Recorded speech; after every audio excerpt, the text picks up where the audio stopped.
नमस्कार। आज हम बात करेंगे गीता के 9वें अध्याय के श्लोक क्रमांक 33 एवं 34 के बारे में।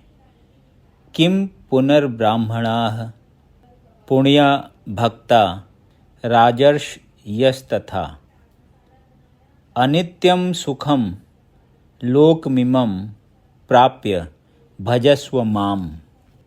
फिर धर्मात्मा ब्राह्मणों, भक्तों तथा राजर्षियों के लिए तो कहना ही क्या है।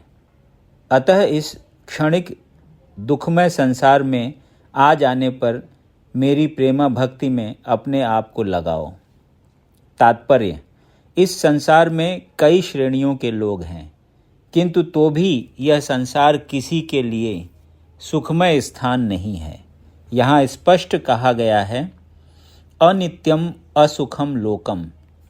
यह जगत अनित्य तथा दुखमय है और किसी भी भले मनुष्य के रहने लायक नहीं है। भगवान इस संसार को क्षणिक तथा दुखमय घोषित कर रहे हैं। कुछ दार्शनिक, विशेष रूप से मायावादी, कहते हैं कि यह संसार मिथ्या है, किंतु भगवत गीता से हम यह जान सकते हैं कि यह संसार मिथ्या नहीं है, यह अनित्य है। अनित्य तथा मिथ्या में अंतर है।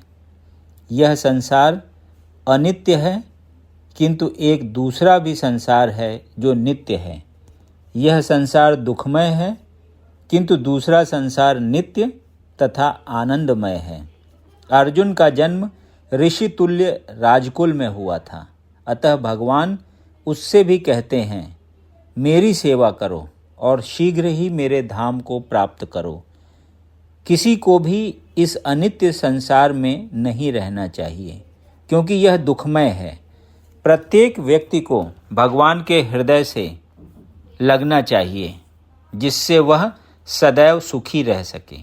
भगवत भक्ति ही एकमात्र ऐसी विधि है जिसके द्वारा सभी वर्गों के लोगों की सारी समस्याएं सुलझाई जा सकती हैं। अतः प्रत्येक व्यक्ति को कृष्ण भावनामृत स्वीकार करके अपने जीवन को सफल बनाना चाहिए।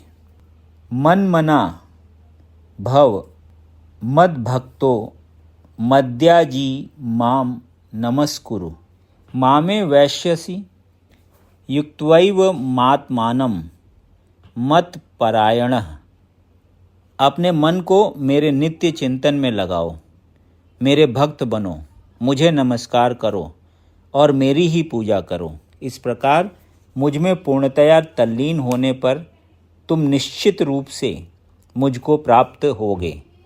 तात्पर्य, इस श्लोक में स्पष्ट इंगित है कि इस कल्मशग्रस्त भौतिक जगत से छुटकारा पाने का एकमात्र साधन कृष्ण भावनामृत है।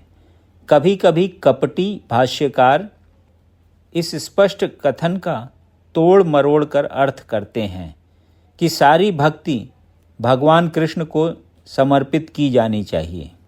दुर्भाग्यवश ऐसे भाष्यकार पाठकों का ध्यान ऐसी बात की ओर आकर्षित करते हैं जो संभव नहीं है। ऐसे भाष्यकार यह नहीं जानते कि कृष्ण के मन तथा कृष्ण में कोई अंतर नहीं है। कृष्ण कोई सामान्य मनुष्य नहीं है, वे परमेश्वर हैं। उनका शरीर, उनका मन तथा स्वयं वे एक हैं और परम हैं, जैसा कि कूर्म पुराण में कहा गया है। और भक्ति सिद्धांत सरस्वती गोस्वामी ने चैतन्य चरितामृत 5 अध्याय आदि लीला 41 से 48 में अनुभाष्य में उद्धृत किया है। देह देही विभेदोऽयं नेश्वरे विद्यते क्वचित। अर्थात परमेश्वर कृष्ण में तथा उनके शरीर में कोई अंतर नहीं है, लेकिन इस कृष्ण तत्व को न जानने के कारण भाष्यकार कृष्ण को छिपाते हैं और उनको उनके मन या शरीर से पृथक बताते हैं। यद्यपि यह कृष्ण तत्व के प्रति निरी अज्ञानता है, किंतु कुछ लोग जनता को भ्रमित करके धन कमाते हैं।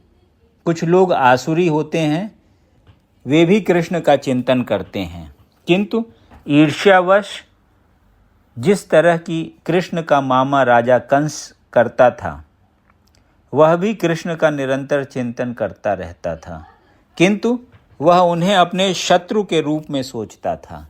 वह सदैव चिंताग्रस्त रहता था और सोचता रहता था कि न जाने कब कृष्ण उसका वध कर दें। इस प्रकार के चिंतन से हमें कोई लाभ होने वाला नहीं है। मनुष्य को चाहिए कि भक्तिमय प्रेम में उनका चिंतन करे, यही भक्ति है। उसे चाहिए कि वह निरंतर कृष्ण तत्व का अनुशीलन करे। तो वह उपयुक्त अनुशीलन क्या है? यह प्रामाणिक गुरु से सीखना है। कृष्ण भगवान हैं और हम कई बार कह चुके हैं कि उनका शरीर भौतिक नहीं है, अपितु सच्चिदानंद स्वरूप है। इस प्रकार की चर्चा से मनुष्य को भक्त बनने में सहायता मिलेगी, अन्यथा अप्रामाणिक साधन से कृष्ण का ज्ञान प्राप्त करना व्यर्थ होगा। अतः मनुष्य को कृष्ण के आदि रूप में मन को स्थिर करना चाहिए। उसे अपने मन में यह दृढ़ विश्वास करके पूजा करने में प्रवृत्त होना चाहिए कि कृष्ण ही परम हैं।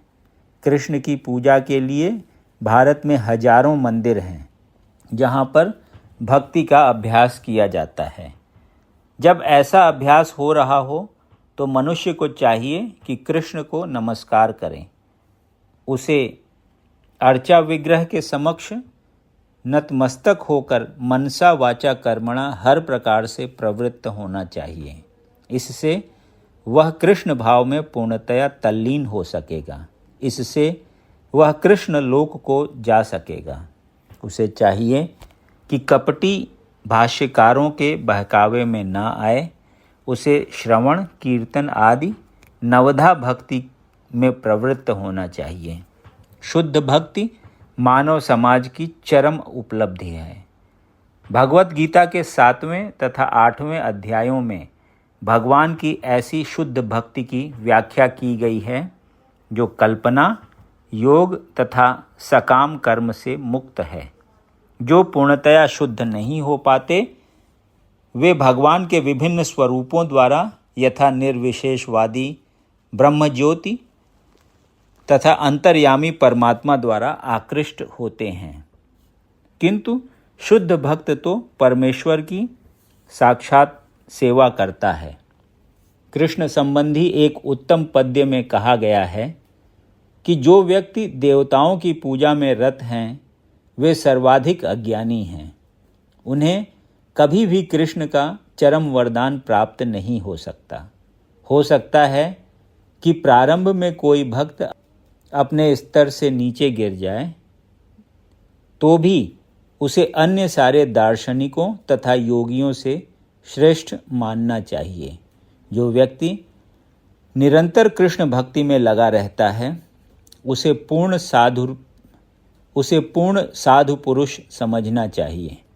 क्रमशः उसके आकस्मिक भक्ति विहीन कार्य कम होते जाएंगे और उसे शीघ्र ही पूर्ण सिद्धि प्राप्त होगी।